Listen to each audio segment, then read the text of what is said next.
Attention on deck. Welcome to the Warships Podcast with your hosts, Kellord, Kami Samurai, and Vanacera.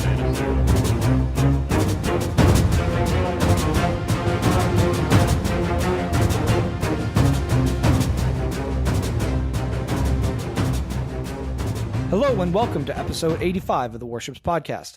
I'm your host, Kellorn, and Kami is here today to welcome our EU guests to the show, Mr. Conway from Wargaming EU in Paris, as well as Eclair and Dominic from King of the Seas. Welcome to the back to the show, all of you. Thank you very much. Good to be back. So, Mr. Conway, what have you been up to since you were last on the show, and since we last I got to meet you at the CC Summit? So it's been a really, really busy time, professionally and personally. I've had a baby. I mean, not myself, but by proxy, I guess. And we've had a lot of big changes in sort of the way we operated in the European office. So last time I was speaking to you as a community coordinator for World of Warships, World of Tanks, and our other titles. And now I am community manager for World of Warships only. So I get to focus on the best game and the most fun game, which is really cool. Otherwise I've been, pushing King of the Sea on our side. And I guess that's why we're here. King of the Sea 6 coming very soon. And Mr. Conway, Chrysantos is now involved in that whole thing in Wargaming EU, and he wasn't the last time you were on the show, correct? In what sense? No, he's been with us. I think he was with us then, but he's our senior community manager now. So he's heading up World of Warships community in Europe. Gotcha. So what are some of the things that you deal with on a day-to-day basis now with since you're just focused on World of Warships? It just gives you a lot more time to, dedicate your time to interacting with the player base. So I'm hoping that people have noticed us being a lot more active around on the forums. We've got weekly live streams now and twice weekly, even if you count the other languages. And we get to do a lot more other things, like focus more on King of the Sea, do different contests. I ran, I don't know if you guys took part in the camouflage contest for the Normandy. That was my baby. That was good fun. Might be something similar coming up again soon, which is going to be very cool. It just gives you a lot more time to really, put some energy into World of Warships and make it good. That was a very cool camo, and it was very cool the way that engaged the community and let somebody from the community get something physical into the game. Yeah, I think that's I'm really happy that the devs are open to this kind of thing as well. I mean, they get a veto say on the things that we sort of pre-vote before the players get to vote on it. But I think we were all really happy with the outcome. It's something that fits well with the naval theme and has a historical connection. And it's not filled with pink unicorns. So everyone's happy, I think. So what came out of the CC Summit for you personally? I think for me, it really helped to put some faces to names, right?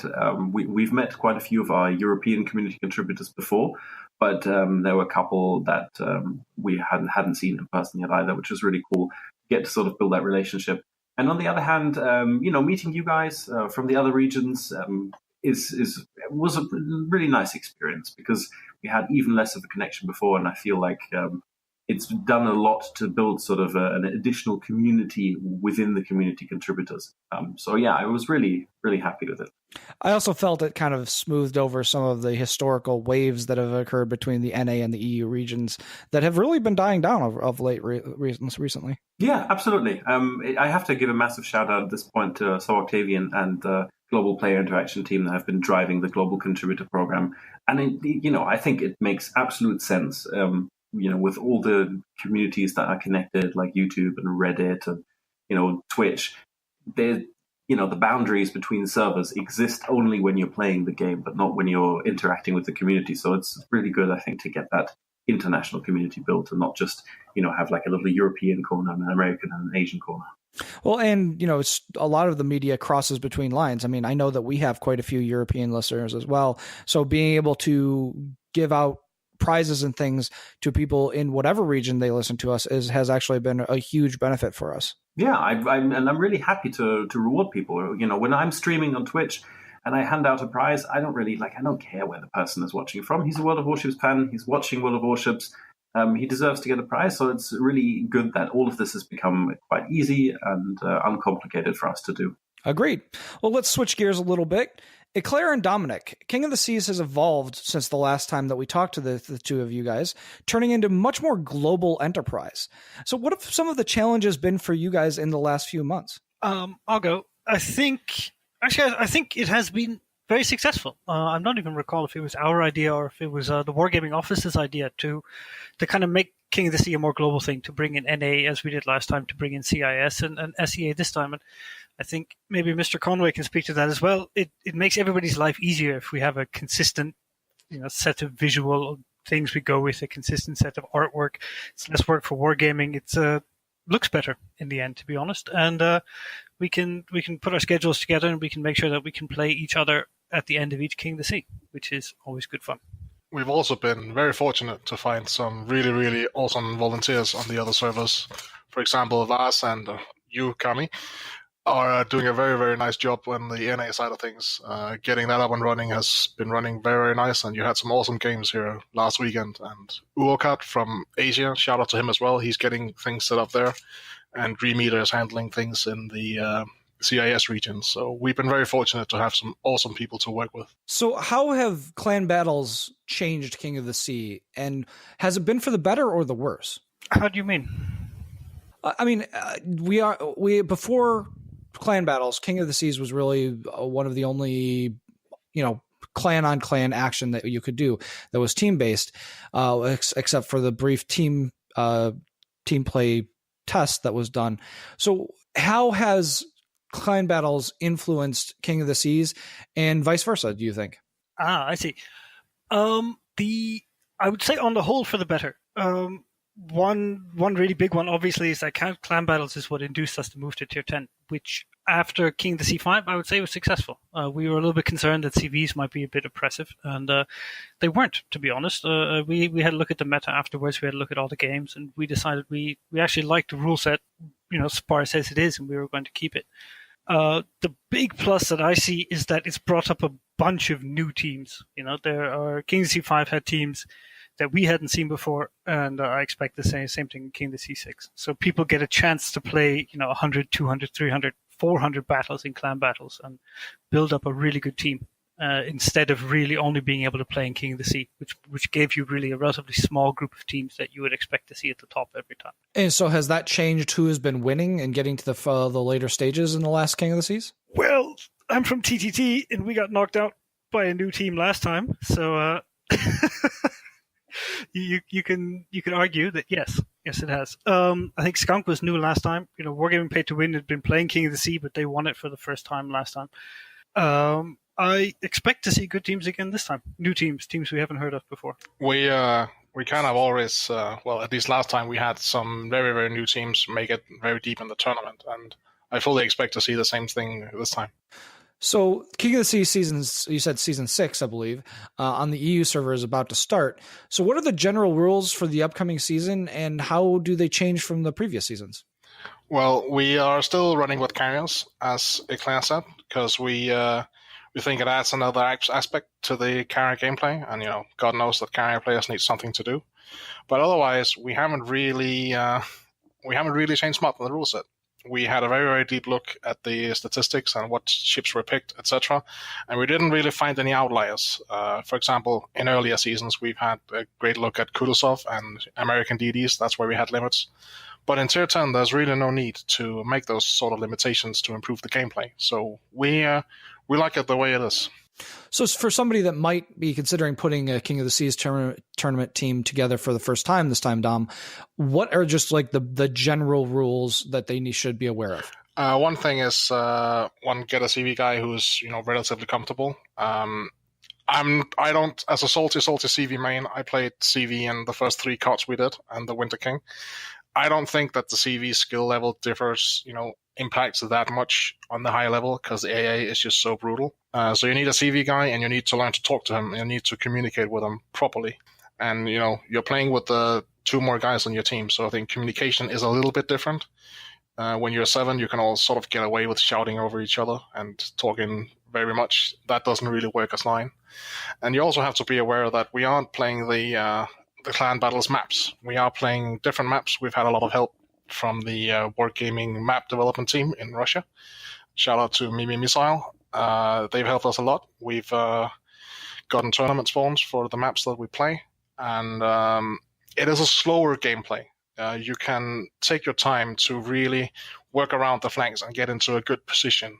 The map control is not just on the caps, it is the whole map.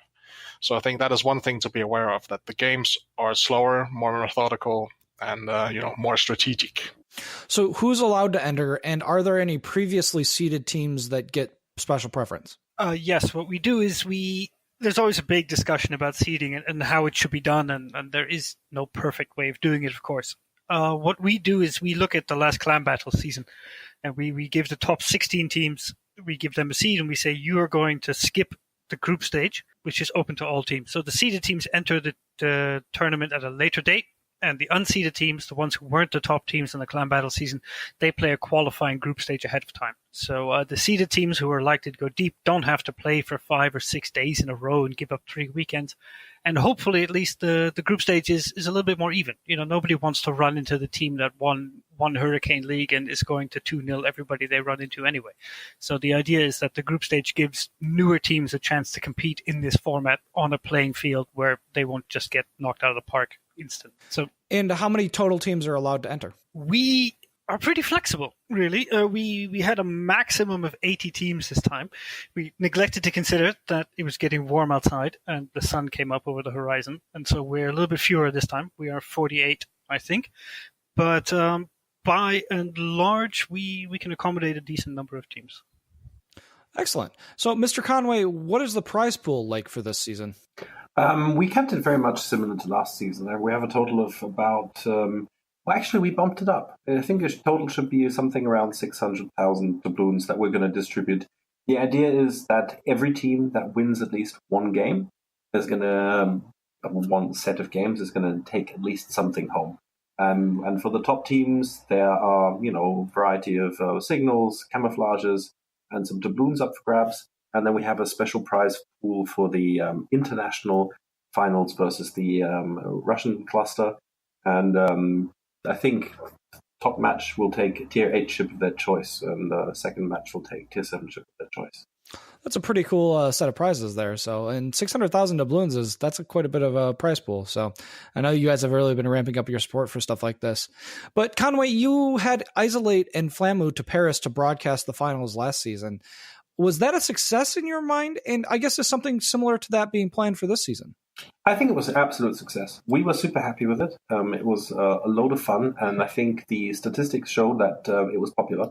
We broke all of our viewing records with the stream. There was a lot of interaction with the community in it, and we really liked it. So we are repeating that, but we're doing it slightly differently this time. We are going to be broadcasting it from St. Petersburg. So Chrysanthos and myself are going to be flying out the day before the tournament. We're going to meet up there with Flammu, Isolate, and the Mighty Jingles. And we're going to have Isolate and Flammu do the in-game commentary, as usual, because they are the best at it. And there'll be an analyst's desk couch consisting of myself, Chrysanthos, and Jingles. So that's going to be, I think, super exciting and very cool for everyone to tune into. Here's hoping that there's not too much alcohol at the analyst's couch. We know, work first, party later. Party hard later. So speaking of broadcasting, Kami, you are literally about to get on a plane to go to Wargaming in Austin to broadcast the finals of the NA tournament this weekend. Are you not? I will be. I'll be getting up bright and early tomorrow at 4 a.m. Oh, boy. And be flying down there tomorrow. I'll be down there about noon. And then we're going to do all the prep work and everything tomorrow. And then Saturday, the third place match in the finals will happen for the NA side. So I'm excited to see it. Excited to be able to cast it. It's going to be a lot of fun. Could you give us a quick rundown of the North American King of the Sea tournament so far and kind of what you noticed or thought was interesting in this round of King of the Seas on the NA? Yeah, we actually had a really good turnout. I believe we had 40 teams total, which is really good. The thing that surprised me about it was just the want to play it. We as admins on the NA side were a little bit worried when we first started talking about it, is, are we going to get enough teams? Are we going to fill it? And it filled up, and we even had teams, on the wait list. So I'm really happy for the interest and the excitement that people had to play it. for this weekend. I'm really excited to see both matches. I think they're both going to be very, very competitive matches. And I feel like the teams that are involved are probably the teams that showed the most during the tournament and are the teams that deserve to be there. The third place match is PSV and 07. And if anyone watched last weekend, everyone knows 07 had a heartbreaking game 3 and ended up getting reverse swept by OPG. So it's going to set up an OPG and ZR final, which should be really good. I'm really hoping it goes to 5 games because they're both really good teams. And then, PSV and 07, I wouldn't be surprised if they go to 5 games because they're both pretty well matched. So I'm looking forward to a lot of games this weekend and a lot of fun and a lot of excitement. I think the teams that are involved are going to bring their A game, and I think they're going to put on a good show. As far as tactics being used this season, has there anything that has been a little interesting to you in terms of or unexpected of things that people are trying or doing this season? People still bringing Midway, I think might be the thing that surprised me the most. But I mean, really experienced teams are going to stick with what they know, right? They're going to stick with comfortability. Maybe in the group stages. I didn't actually see a lot of the group stages, but I bet there was a lot of cool stuff and different things in the group stages. Maybe teams brought, multiple of a ship that wasn't expected, but I would assume the teams that are going to the third place match in the finals are going to be pretty standard and stick with what they're comfortable with. But I guess if you want to say a surprise, maybe would be the Minnow, but I mean, a lot of good teams know what the Minnow can do and how much it can deny the air. So I don't really think that's a surprise anymore. Fair enough. So one quick last question before we get on to the cool ships that we've gotten to play with today is, and this is kind of directed more towards Dom, Eclair, and Conway. What do you see as the future of King of the Seas, and how does that mesh in from Dom and Eclair, your perspective with the clan battles, and Mr. Conway, how does that it mesh in from Wargaming's perspective? I think one thing we've noticed is it's a lot, for the dedicated players, for those guys who see a task and think, oh, there's a clan battle season I'm going to play, there's a ranked season I'm going to rank out, there's King of the Sea I'm going to play. It's a lot. And the way it interacts with ranked is perhaps we need to be quite careful about, making this a big deal, but doing it relatively infrequently. That would be my first guess. We don't want to overload the teams, essentially. Dom? Yeah, from our perspective, we really this has been a community-driven initiative from the get-go, right? The guys originally started off King of the Sea. They ran with it. I supported them on our end, and I sort of fought the internal battle. But what really has driven King of the Sea forward is the success that it's had. So we're going to have to see if we are successful again, if the stream is successful, if people enjoy it, if we get good feedback, then we're definitely going to, look at the next tournament. It's really, if the community wants tournaments, there'll be tournaments, because I think World of Warships is a supremely amazing game for like a competitive tournament format. And you can see time and time again with the top teams, climbing up to the last few rounds of the tournament. And it's also very consistent, very, very skill-based. And I think it's fantastic to watch. So we're going to see how it goes, and then we're going to see how it evolves. The big thing that's going to be happening next that might influence some of the meta, or will influence some of the meta, is the CV rework. So we're going to have a look at when to schedule the next tournament to make sure it doesn't clash with that and that there's enough time for readjustment and testing. But I think it's safe to say that we're going to see more World of Warships tournaments going forward. From a organizer point of view, we've always done this because we came out of team battles and we didn't really have anything to do. So we started setting up tournaments, and it was great fun. And we are doing this for fun, and we're trying to make it bigger and better every season. We're trying to challenge ourselves. So I think in long term, we are playing COTS on 4 different servers now, and we have 2 of them clashing. In the very long run, I would very much like to see some offline finals between all the servers, so we get a massive worldwide tournament. But I think that is still a bit down the line. That's some serious ambition right there. Yeah, absolutely. And I like that kind of ambition. And there's no reason to say, hey, this is never going to happen. We're going to have to see. It's going to evolve. And if it evolves in that direction, if it gets bigger, then why not? Why not, indeed. So I think that we need to move on and talk about some of the kind of cool, shiny new ships that we've gotten to play with. Several weeks ago, we talked about the changes that were going to be made to Kronstadt and Stalingrad. Those changes have been implemented, and we've been given Stalingrad to test for the first time and gotten Kronstadt back in her new configuration. As a quick refresher, the changes to Kronstadt were an HP buff from 59,800 to 7150, a Sigma increase from 1.8 to 2.05, plus a reload buff from 20 to 18.5 seconds. The Russian Tier 9 radar, similar to Dmitry Donskoy, in the same slot as the spotter plane, and a detectability nerf to 16.2 kilometers base. One of the interesting things that I found during my testing today is that Kronstadt has the option to mount both her either defensive fire hydro in addition to radar or spotter plane. Conversely, Stalingrad must choose between defensive fire or radar and has no provision to mount hydro or a spotter plane. That said, Stalingrad mounts almost twice the AA firepower as Kronstadt, and I know firsthand that even without AA upgrades, Stalingrad will hold her own against Tier 10 carriers. I guess, in you guys' mind, what does this do to the viability of these ships? And in particular, since this is the first time we've gotten to play with Stalingrad, where is Stalingrad on the power chart? And is it in a spot where it can be released, or does it need to be tuned a little bit more? I think it's a weird ship. I think everyone was worried that it was going to break the clan battles. But I don't think that's going to happen because it is AP only. You can only fire one shell type. You will never need to use your 2 key, which makes you incredibly easy to guard against, to play against. People just angle, and then your DPS just plummets. I had a bow in Des Moines playing against me today when testing it out, and I just could not deal with him. I could sit there, I could take out his guns, but I could not deal effective damage. So at the very top level, I think the ship is going to be pretty worthless in its current incarnation.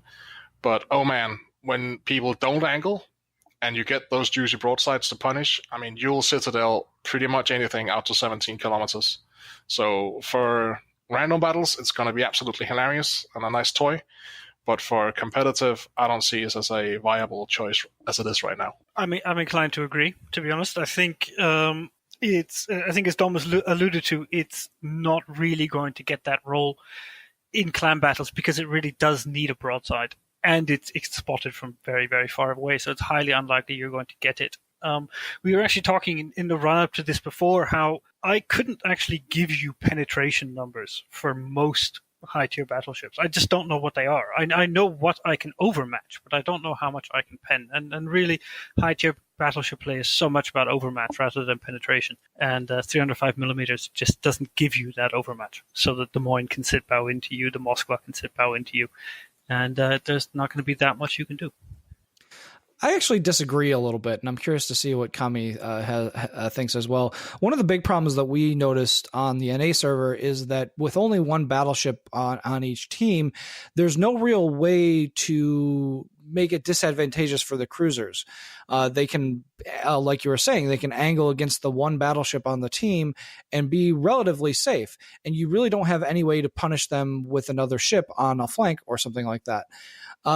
What I personally find in Stalingrad is that it's fast enough and its shells are accurate enough at a long enough range that it can be used to push a flank to the point where they are being forced to angle against your battleship and will have to present a broadside either to your battleship or to your Stalingrad. And I think a lot of times people are going to choose to show their broadside to the Stalingrad, and a good player can punish that. I think you're right. If people do use it like that as a flanking battleship, I think you're absolutely right that it could be very, very effective. What I was, kind of thinking in my head is, why are we not just going to see 7 Stalingrads just Mong rush down the line and HE everything? That was my worry, at least for it, and I'm pretty sure that's not going to happen. But as a secondary battleship creating crossfires, yeah, maybe it could be viable. I don't think the game would have been served very well by 7 of one ship just overpowering everyone. We saw a little bit of that during the fight night things that we did, where people would just take 7 or 8 Grosser Kurfürst and just rush them at you, and there wasn't a whole lot you could do. But Kami, where does this all fit in? Like, where does Stalingrad fit in your mind? I kind of agree with both of you. I think if you are able to get it onto a flank and you get some good shots, You will be able to put some pressure on the enemy team. But the one thing that it hurts it a lot is it is AP only. And when you start thinking about clan battles, Dom, Eclair, Kaloran, I don't know if Mr. Conway plays them, but you start thinking it's all about getting ships down, right? It's all about getting the focus fire and working ships down. And a perfect example today, I was shooting at a Hindenburg in the Stalingrad today at 11 kilometers, and he was going away from me, and shells were bouncing. I wasn't doing any damage to him at all, aiming for a superstructure. So I think in the clan battle setting, if you can successfully get onto a flank like you guys were talking about and get some angles, I think it'll put some massive damage down. But if you're stuck into a position where you can't do that, and really its concealment and things like that are going to hurt its ability to do that, you are going to really be an ineffective ship because you can't help start fires. You got to rely on getting those good hits, and all the cruisers will be able to angle to you. So it'll be interesting to see once people start getting them and seeing teams develop strategies with them, because there could be opportunities for teams to set up a flanking force and send them around, but that could easily be stopped because of how big you are. Think about a couple Hindenburgs against a couple Stalingrads. Who's going to win that fight? One can, sling HE, one can't. So it's going to be interesting to see. But I think in random battles, just because people don't pay attention a lot, and a lot of people don't really even know what most ships are capable of doing, it's going to be nasty. It's going to be nasty. I posted a screenshot earlier where I had 13 Citadels, and it wasn't even a hard game to play. So definitely random battles can be a lot of fun. Yeah, I agree. I think it's interesting looking ship. I think it remains to be seen how it's going to work in things like clan battles. When if there's one constant, it's the ability of people to surprise you with new tactics and come up with ways to use things to a very deadly effect. So I can see it as a fast flanking battleship, but we'll have to see. Claire, did you have something to throw in? Oh, I wanted to pick up on what Kami just said, which I fully agree with. And I think is maybe the major difference between clan battles and random battles. The Stalingrad does what it does, and it does it very well, right? And I think in something like clan battles, you want a ship that can fulfill several roles. You want something that's more multi-dimensional, because if you know exactly what he wants to do and where he has to go to be able to do it, unless it's a Des Moines sitting behind a rock and you literally can't hit him, you can stop him from doing it. And that will remove some of the ability of the Stalingrad to have a huge impact in clan battles, I think. Another thing is that it while it does have that amazing Sigma, people were pretty worried because it has the best Sigma in the game, you still have that huge dispersion ellipsis. So there are some times where you're just going to get a complete derp salvo and you're not going to hit anything. In that way, it really, really does feel like a battleship. But other times, oh man, you're going to pile drive 30k into a battleship. Easy peasy. In the few times I've played it, I've Citadel Montanas, I've Citadel Alsace, Citadel the Kurfürst. It is a very, very potent ship, but it does have that dispersion to it, and it's not going to be laser accurate as some people feared. One of the interesting things that I found about it playing around is just the actual usefulness of the radar. With that Moskva level radar and the length that it goes out to, I very rarely shot at the things that I was lighting up, but when you have a bunch of DDs that are sheltering in smoke relatively close to each other, I was able to light them up for my team, and 2 or 3 of them would go down. So that radar on that platform, I found to be more. I wonder if it would be more useful on that platform than on Moskva. I would disagree with that, because one thing I found is that this thing does not do well at shooting DDs. The only way that you really do damage to DDs is when they're angled away from you and you get those lull pens, as we've seen from battleships, which I think is a bad game mechanic, and I think that there are steps are being taken to prevent that. But otherwise, you're only going to see overpens. When I'm shooting at a DD, I would 100% of the time rather be in a Moskva, because it's just much better at dealing with the destroyers. But you are right, the platform that the radar is on is immense. It's a big fat ship, and if you want to go somewhere, you're going to get there 100%. But you will rely on your team to do the damage to the DDs, because you can't do it yourself, only if you get lucky. That I agree with as well. The only time I did really good damage to a DD was when it was a Khabarovsk, and it just didn't like getting hit by that much AP. So that said, we also have Kronstadt, which is a similar ship, but I've been quick to be reminded by several people that it is not the same ship by any stretch of the imagination. Now, where I found the Stalingrad AP to be really, really quite good, I had much more harder time with the Kronstadt AP, just one tier lower. That said, it also was able to switch to HE and gave you a little bit more of a viability in terms of a ship and flexibility, like you were talking about.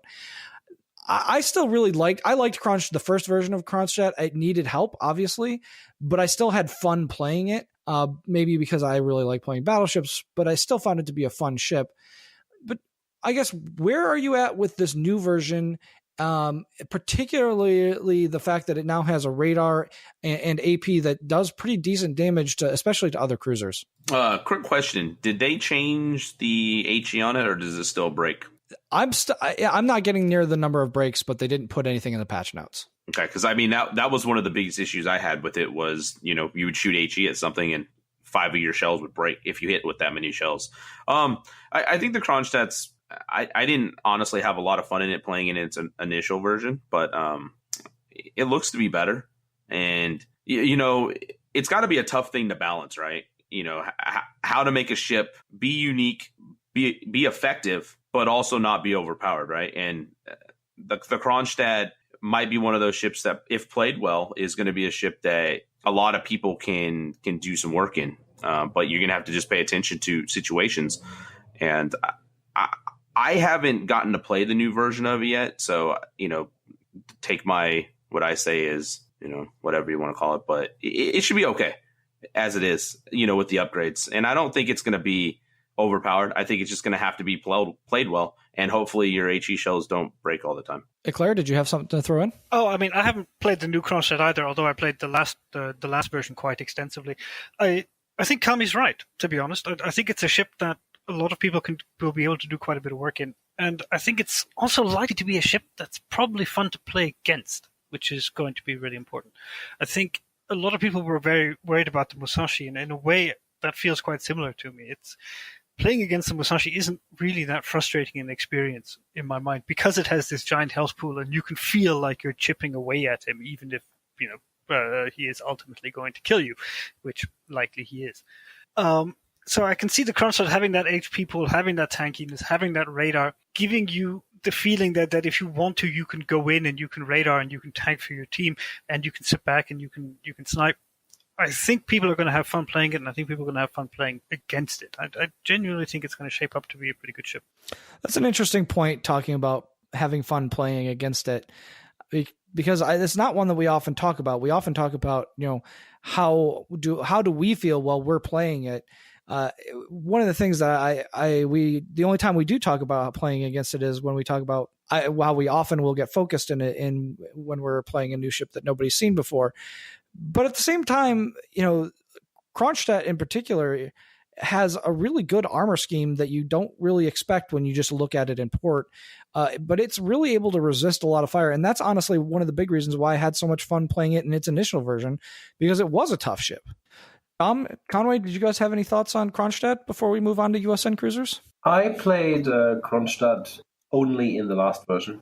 I haven't had time to grab the new version. I liked the sound of the changes. I think it did deserve a little bit more love. But that being said, I did make it work quite well in quite a few games, even before the buff. I like my big, sort of, a little bit slow ships that can take a beating, but can also really make a decisive push. So I think I'm going to have fun in it. I mean, I did manage to get one game in, and it certainly feels a lot more like a Russian cruiser now. The previous version was a bit of a mongrel.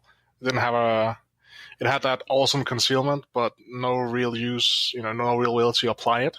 So I think now it feels much more like a Russian cruiser with, Scharnhorst guns. The guns felt very Scharnhorsty. You're either completely off or, you shoot that shores right in the citadel. I wasn't impressed by the HE performance. I was practically shooting AP all the time, but I do think that the ship is in a much better position now, and it fits into the tree a lot better now than it did before. That is a good point about continuity. And speaking of continuity, we just got our at long last a peek at the USN Light Cruiser line in pretty much its entirety. From the Dallas at Tier 6 through Helena and Seattle at Tier 7 and 9 to Worcester at Tier 10, this line is really shaking up to be a pretty unique one in World of Warships, which doesn't even begin to talk about the move of Cleveland to Tier 8. Starting with Dallas, I was a little surprised to see that she only had 10 guns, not to mention a significantly worse AA suite than the current Cleveland. She does get a float point fighter and defensive fire, but she's nowhere near the AA threat that Cleveland is, and her DPM is only about 75% of the current Cleveland. That said, her guns feel relatively good to use, especially with the inertial fuse for HE. The turret traverse is really comfortable, and she seems to hold her own at Tier 6. But at the same time, she does feel like a nerfed Cleveland. And I wonder if the people that are used to the way that the USN line plays will now kind of take a look at this ship and be like, why was it necessary to step back so far to what Dallas is over what Cleveland used to be? Well, I mean, us old folks that have played this game for a long time already knew what was going to happen at Cleveland, right? But I mean, I think where Dallas is kind of where Tier 6 cruisers are. I don't think it's overpowered. I don't think it's underpowered. I think it's just, it fits in. You'll be able to put out some damage. I mean, you'll be able to protect yourself with your AA. I don't think there's anything particularly special about the Dallas. But I feel like it fits where it needs to be in the game. And I feel like the Cleveland's where it needs to go. And these light cruisers, that's what they are. I mean, just put some IFHE on them, go find an island to hide behind and start pew-pewing and kill the planes that get near you if there is a carrier. And you might see carriers, where the Dallas and the Helen are, because they're mid-tier. So you definitely should spec a little bit for AA. But I mean, the Dallas is fine. Yeah, you're not going to have the firepower of the Cleveland, but I mean, you still get 10 guns, with a decent rate of fire, and you should be able to put down some damage and, just play safe and use some islands and pew pew. That's my advice for these ships. All of them, really. Yeah, I think that's about right. It's a pretty consistent playstyle all the way through, right? Yeah, I think so. For me, I have a bit of a love-hate relationship with the new light cruisers. I love the Dakar. I love the concept, but I'm really rubbish at playing really squishy ships because I tend to overcommit. I'm used to playing big, heavy ships, so I get sunk and I suck. So I kind of hate them, but I've seen some pretty amazing results with them, and I've had a couple of good games. I think they work. I'll just come right forward and say that I love it. I love this line. I love what they've done. The playstyle of camping around an island and using the island as a concealment and lobbing shells over and just really playing 100% safe while still getting damage in. That is just my thing. Probably also why I played Des Moines clan battles. I really enjoy this whole line. I think it might have power crept the IJN a little bit, unfortunately. But if you're into this sort of thing, it's going to be just your gig. Because, yes, the Dallas, it doesn't really bear comparison to the Cleveland, because the Cleveland was always a bit overpowered. It's a Tier 8 ship at Tier 6. But all the others, I mean, we'll get to them. But, oh, man, I really do like them. Well, that's a pretty good segue into Helena at Tier 7, which I honestly think is nothing short of glorious. I mean, 15 guns of HE spewing USN 152 millimeter. She's really everything that old Mogami players will recognize. With a Citadel that's half as high as the IJN cruiser, Helena is maneuverable and deadly to almost anything willing to stray into the range of her guns, which frankly is her weak point. 14.6 kilometer max range and floaty shells that would negate the functionality of any further range increase means she really has to choose her fights and use the islands like Dom was talking about.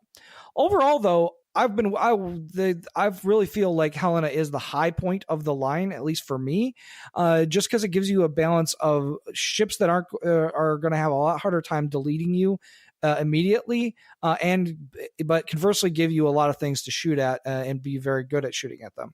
So, I didn't have any real problem with her even when I was up tiered to Tier 9. But I guess, Dom, we'll start with you. And is the Helena the high point for you, or is it just on the road to a high point that you find later in the line? I think it's a shame to say that the Helena, I mean, it shares the high point with the Worcester, because the Worcester at the end, I played that ship extensively, and it is, we'll get there, but the Helena definitely is an awesome ship. And what kind of is the theme is the low citadels, because you can pull off a lot of shit in the Helena that you wouldn't be able to in other cruisers, because the Citadel is so low, you can comfortably play it in open seas, and I did that quite a lot. And you have 3 rear-facing guns, so you can kite very, very effectively and just lay the dagger on people. Or you can go sit on an island. I think it's a very, very flexible ship, and I enjoyed it immensely. And I also think that the Boise, is that pronounced correctly? Yes, that's correct. Which is the premium version with a radar, which it comes at a cost of some reload. I think it has a 10-second reload instead of 7.5. I think that's also going to be fantastic at Tier 7 as a premium. So before I get on to Eclair, who has something to throw in here, Mr. Conway, there's been some rumors that Boise is potentially going to be a Pan-American line premium in the future. Can you speak to that, or is that kind of still up in the air? I am afraid I'm going to have to. What do you? I think the American expression is plead the fifth. I can't comment. Sorry. Fair enough. Sorry for putting you on the spot like that. Claire, what are your thoughts on Helena and or Boise for that matter? For me, it is the high point. And I think there's 2 reasons for that. Number one, it's like Dom said, it's the low citadel and the ability to shoot backwards. And the Atlanta is my most played ship. It's my favorite ship, to be honest. And I think part of the reason I love it, and we can talk about that in the context of the Worcester later, is that sometimes you can come out from behind your island. And that's what makes the Atlanta fun. It's that you can make somebody very sad very, very quickly. And both the way the Citadel is and the fact that you can shoot backwards with 3 turrets and the fact that your opposition is relatively easy to one-shot means that it's just about the perfect tier for an American light cruiser, I think. The Helena is a brilliant ship.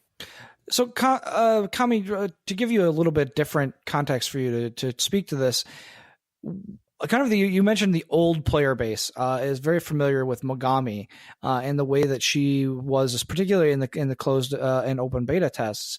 Is Helena what you always wanted back when we kind of lost Mogami as that ship?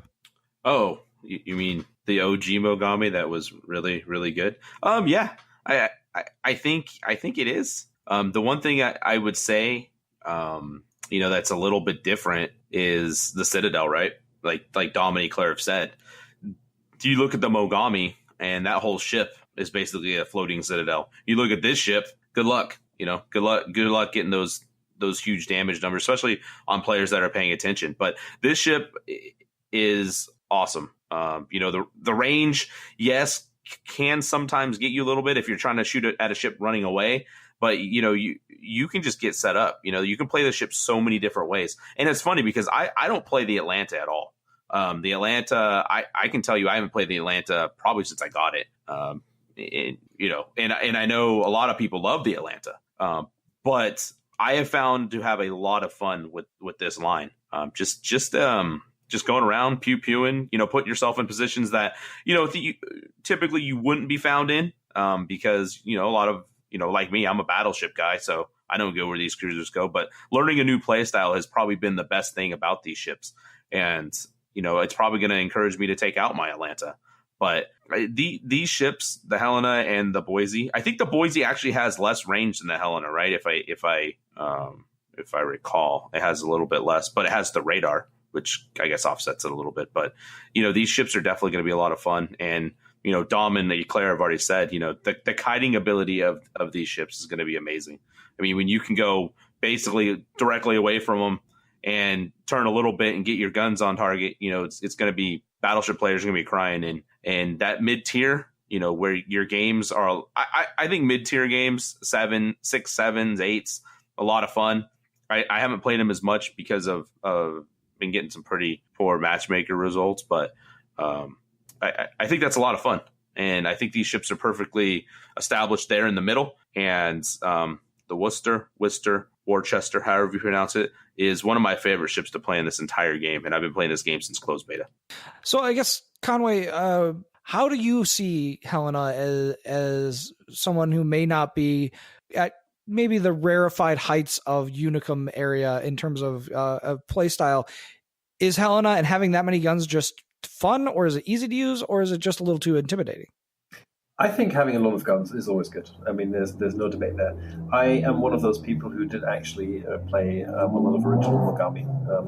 So it does kind of jive with me. I've been focusing more on sort of the heavier cruisers and battleships for my personal gameplay, but I can see Helena working very, very well. Like people mentioned, the kiting ability is fantastic, but also just the sheer damage potential that thing can put out.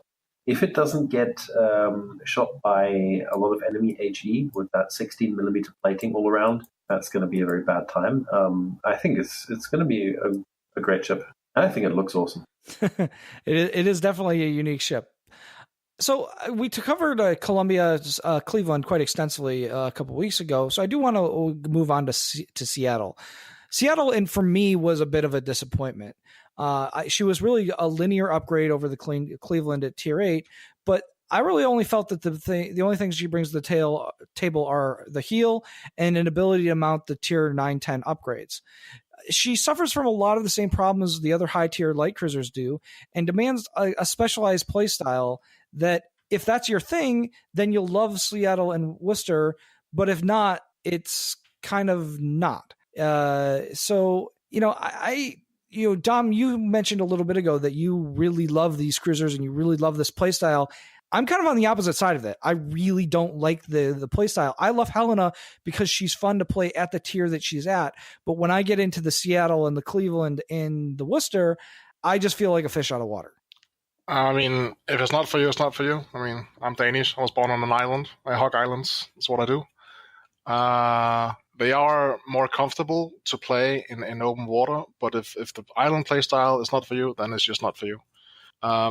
The Cleveland does have a bit of a problem being tier 8 versus the Helena's tier 7, and that's just purely down to matchmaker. I think pretty much all the tier 8 cruisers are suffering, except for the new Baltimore, but we'll get to that, I'm sure. I think all the tier 8 cruisers need some sort of help, because for a long time, and we also saw this in King of the Sea, you only saw premium cruisers. You only saw the Kutuzov and the Atago, because it is hard when you get up tier to tier 10 and you start having Montanas shoot at you. It is hard to make it work. But I will say that the Seattle is also amazing because it brings the Dakar. It has 12 guns and I think it reloads like 5 seconds. Slap some IHAV on it. You can even go range if you need to. Really camp. I went reload with the 15-kilometer range, and then you have a radar that extends out to your detection. I mean, this thing is a terror for DDs and battleships alike. If you get into a good position, you can burn anything down. The Seattle did feel a little bit more squishy to me when I was playing it, but it definitely it keeps the rhythm of the line. It's the same play style, and I really, really did enjoy it. Kami, Eclair, what did you guys think about Seattle? I haven't had a chance to play it yet. I've looked over the stats, but yeah, I'll add whatever I have to add when we talk about the Worcester, which I suspect plays in a very similar manner. Yeah, I haven't actually got to play it, but I feel like this line is going to play a lot alike all the way through it. But it is, like Dom said, it is a unique playstyle, right? You have to learn to play these ships differently than I would say any other ships in the game, even differently than the British light cruisers because they have smoke. So these ships, are going to have I think they're going to have a steep learning curve for most players. I can see a lot of players making mistakes in these that they may not make in another ship. But I think once they learn how to play these ships correctly, they will be a nuisance for good players alike. Just because if you can get one of these ships into a position where you can, rain on a battleship that's just sitting there, or get into a position where you can get 6 or 7 kilometers safely from a destroyer, it's going to be nasty for those ships because what are they going to do to fight you back? They can't. What's that DD going to do? He's radared and, he's next to a ship that's shooting every 5 seconds. But it's going to take a lot of learning, and people, you got to understand that you're going to get frustrated a little bit with these ships if you don't adjust to how they play. You can't play them like every other cruiser in the game, and unless you're willing to take on that challenge, I would say, maybe it's not the ship for you. But if you are, and you're willing to learn how to play them correctly, you will have a lot of fun and a lot of awesome results in these ships. So, I can see the Seattle playing a lot like the Worcester, just, one tier down and a little bit less range. So, Mr. Conway, in terms of your thoughts on these high tier cruisers, and I want to actually specifically now include Worcester as well. We now have two sets of full on light cruisers all the way through the game. The British light cruisers only get AP, but they get a smoke and the super heal. Would you rather have the advantages of the British light cruisers, or would you rather have the HE abilities of the American light cruisers? Because that really, and the lack of torpedoes. So I guess, which playstyle to you is more fun and better? So for me personally, I think I prefer the British sneakiness because it allows me to survive a little bit longer. But I think that what we've done with these light cruisers, and bouncing off a lot of the comments from you guys, is exactly what needed to happen. It's a completely unique playstyle. It's different. It requires you to adapt. It has a very high skill ceiling, and it's consistent throughout the line. It's the way it's supposed to be. You start playing the Dallas, you get to know the Dallas. By the time you get to the Helena, you'll be, quite comfortable with the playstyle. By the time you get to the Worcester, ideally, you'll be an expert at light cruiser gameplay. And if it's not for you, then there are lots of other ships to play. So I really like that we've made something that has its niche and that is challenging, but can deliver a great result. For my personal playstyle, I think I'm going to be more of a British cruiser person, but I'm going to go down there and I'm going to get the Worcester, because even though I hate the Worcester for the premature deaths that she has given me, I love her for the amazing amounts of Dakar and sort of nuking potential I put into other ships. I guess we can talk Worcester now, huh? Yeah, go right ahead. Yeah, I will say about this thing that I completely agree with Kami. It is my absolute favorite ship in this game. But it comes with a caveat that it is also one of the most awkward cruisers I have ever played. It accelerates and turns like so bad you wouldn't even believe it. The only thing that actually saves it is this lowered citadel, which we mentioned before. If you didn't have that, you would get deleted, pardon my French, every single game. But if you do manage to get into a position, because I play a lot of Atlanta as well as Eclair, if you do manage to get into that position, and if you do manage to just sit there and unload on ships, I mean, you do so much damage, it's not even funny. I managed 200k in 8 minutes because 3 ships rushed me. I drove 18 citadels into a Moskva, and he was acting kind of surprised in the chat. And on top of the AA, the division potential, I mean, I was really dirty. I divisioned up with a CV and a gearing for 8 games. And we just absolutely annihilated everything. Put that thing in a smoke with the massive AA it has. I mean, it's a death button. You just press it, and everything disappears. I think it is a very, very, very powerful ship in the right hands. But if you don't know what you're doing, then it's not gonna be for you. Claire, what about you? Your thoughts on the Worcester before we wrap up the USN light cruisers? We've talked about the Atlanta a lot and how we play it a lot. I was beyond excited for the Worcester, and don't get me wrong, I think it's a successful ship. I think it does what they set out for it to do, right? I find, to pick up a little bit on what Dom said, the fact that it is incredibly long and clumsy. As a ship itself, it's quite clumsy, right? That limits the different ways you can play it. You can't really do that thing where you can sneak out. I mean, to get 18 citadels into a Moskva requires a, shall we say, cooperative Moskva? Indeed. That's probably fair. I wish it had been a little bit more flexible, maybe. And perhaps it could have given up some of its DPM as well. I mean, I'm actually a little bit worried, and Dom touched it on it with the gearing. If you get smoked up, if you get behind the island, if you get the smoke to sit in from a teammate, you are creating the kind of thing that people were worried about with the Asashio, which is that if you can light up on a battleship that is pointing in at you at 12 kilometers and can't shoot back, and you have 30 or 40 or 50 seconds before he can turn and leave, he's not getting away, man. That's basically a no entry zone for battleships. And if there's a Worcester sitting somewhere in a safe spot, battleships aren't going anywhere near there. And that could be a tiny bit problematic long term. But don't get me wrong, it's certainly a ship I've had a ton of fun in. Like Conway said, like everybody else says, there's few things that's better than I normally, strictly salvo fire, but this is the kind of ship where I just hold down the left mouse button and cackle, right? That's what you're supposed to do. I think it comes with the cackle. That's what you get issued when you buy the ship. So changing gears, I want to talk about the new Massachusetts, because it's a diversion from the normal USN battleship meta with buffed 7.5 kilometer base range secondaries. She's kind of the USN version of Bismarck. But frankly, in my mind, that isn't a fair comparison. Bismarck and Tirpitz secondaries are far more effective than the United States Navy's 127 millimeter guns. And while Massachusetts has a fantastic torp protection and a 30-second base damage control party, she doesn't really get the hydro or the torpedoes of her own, making brawling, in my opinion, an iffy proposition, especially with the 1.7 Sigma on her guns. I really do appreciate the attempt to make Massachusetts unique among the United States Navy battleships, but I don't know that this is the way that is going to be the most effective. So what do you guys think about this new Massachusetts, and is it something that the U.S. Navy needed as something that's completely different than the other ships in their lines? I'll just say this. It's whatever. I mean, I know some people like to build every ship they have secondary build, so maybe it'll appeal to them. But the 1.7 Sigma really hurts it. And honestly, like you said, the USN secondaries are pretty bad. Maybe this ship would be kind of cool, in a brawling situation. But if you're brawling with the Tirpitz, they're going to torp you. I guess your torp protection will save you from that, right?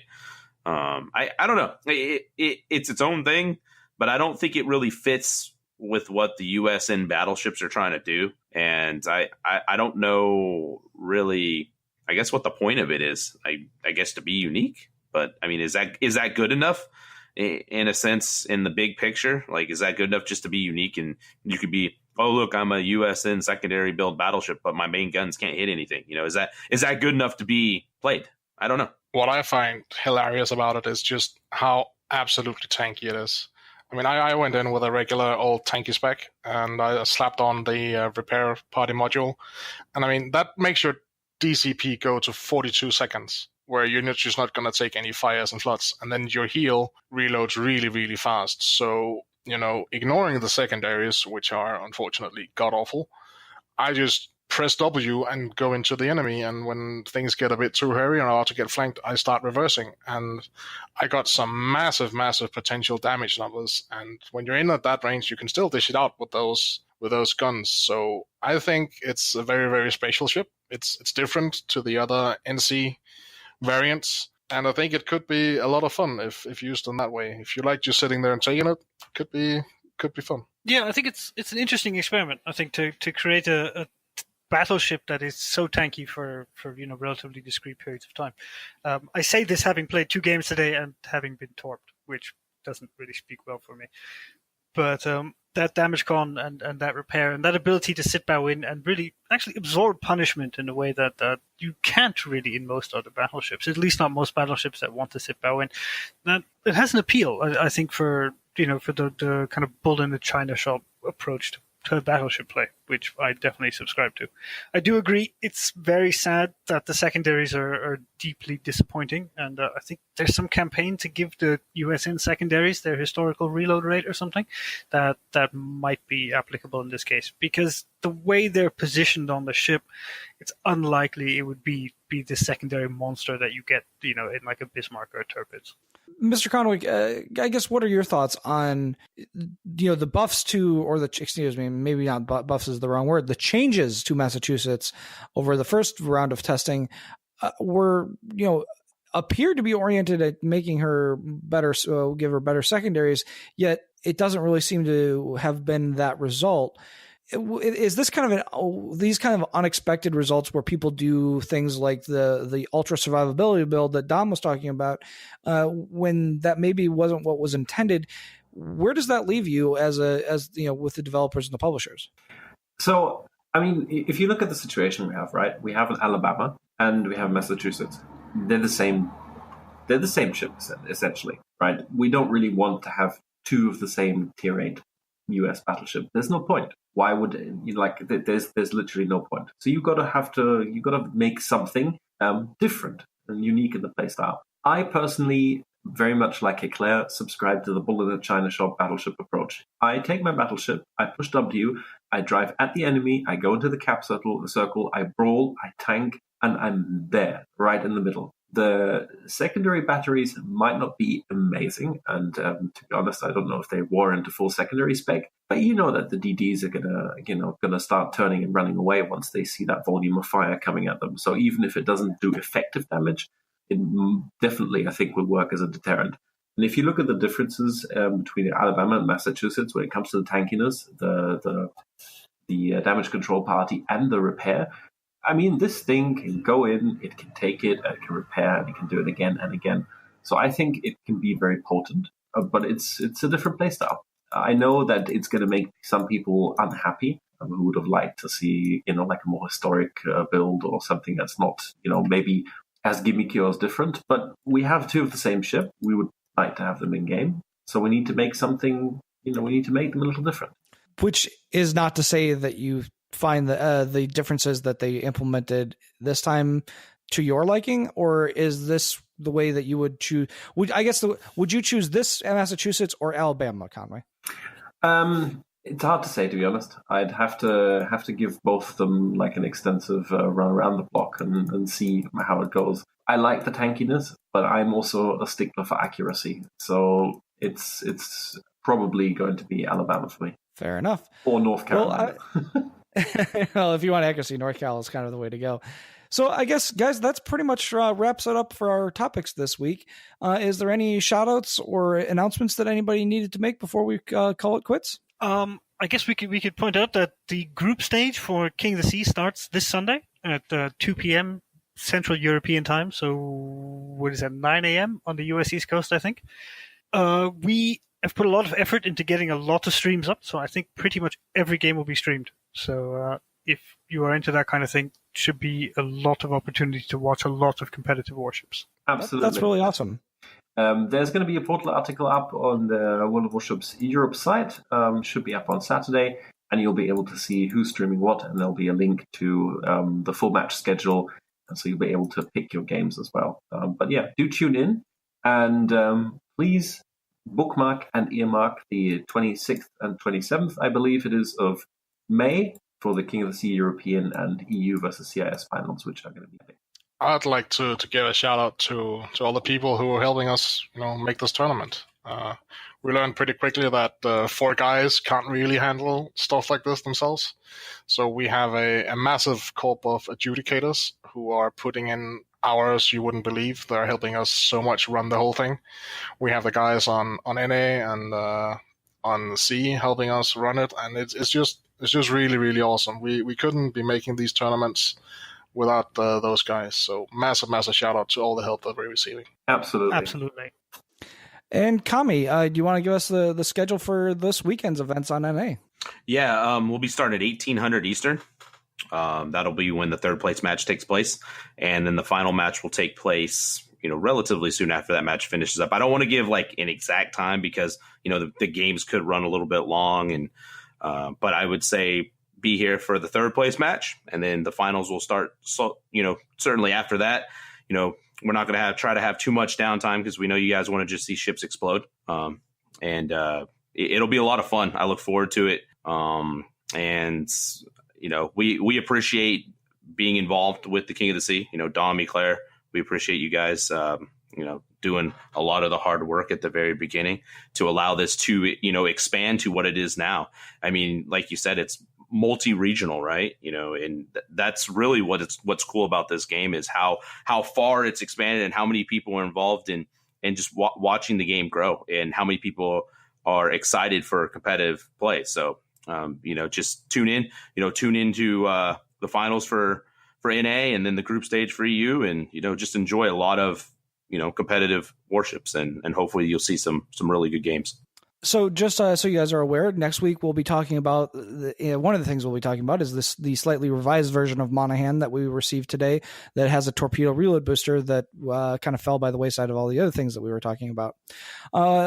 Before we sign off for the week, I do want to remind everyone that new commanders have been added to the game for the various nations. It's not really clear yet how they will be released, but my guess is that they will be maybe in mission chains similar to what we've seen commanders being released in the past. They have great upgraded skills for you to use, so be sure to kind of keep an eye out for how they're going to be released so that you can get better expert marksmen and things like that. Finally, be on the lookout next week for a big announcement from Wargaming regarding the Global Community Contributor Program and how you can earn cool in-game camos and crates from your favorite community contributors. If you're looking for some podcast swag, we've started up the Spreadshirt.com store that makes podcast branded t-shirts and sweatshirts, as well as some other things that you can find in the episode description. As always, follow us on Facebook at facebook.com/Warships Podcast and Twitter at Warships Podcast for updates between each individual episode. We, of course, want to thank our amazing Patreon backers. If you're interested in supporting us, please consider becoming a Patreon backer yourself. Backers do get access to special giveaways, one of which will be coming up in the next week or two with community contributor crates and things like that. Take care, everyone, and we'll see you next week.